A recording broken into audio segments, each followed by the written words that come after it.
Hello everyone. Today we are going to discuss about what is a liquidation of a company and what are the different types of liquidation processes in UAE. So let's get on with that. We know it's always a difficult decision to liquidate a company, but sometimes situations become such that putting good money after bad money becomes even more painful.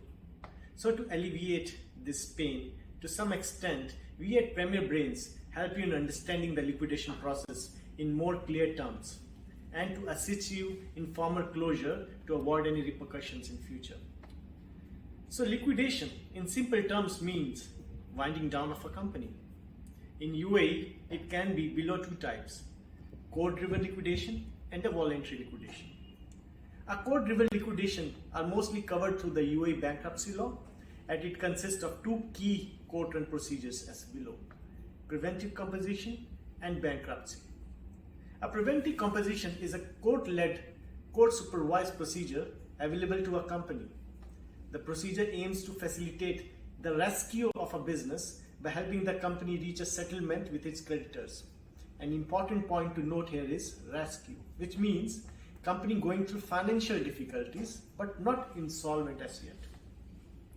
An application to preventive composition can be made only by the company or ordered by the court. So in other words, creditors cannot ask for a preventive composition.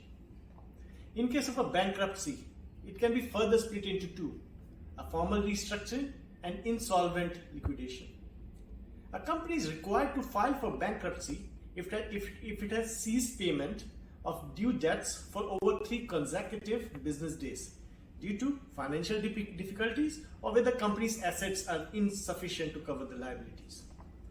An application for bankruptcy declaration can be made by the company itself, a public prosecutor, a court, or a creditor or a group of creditors who hold unpaid debt of not less than 100,000 dirhams. Most of the time, this route is taken due to non-payment of debts, but there can be cases due to shareholder disputes, etc.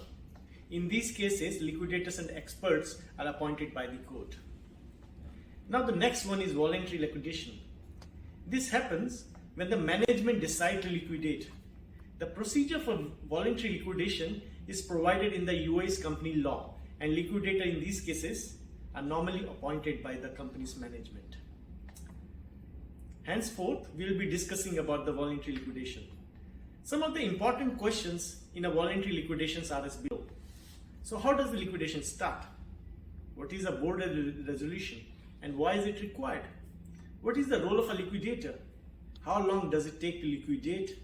What other steps are taken in the liquidation process? Why appointing a knowledgeable liquidator is important? We will continue this discussion in the next series of videos, and you can always contact us in the email ID and number provided in this video. Thank you very much.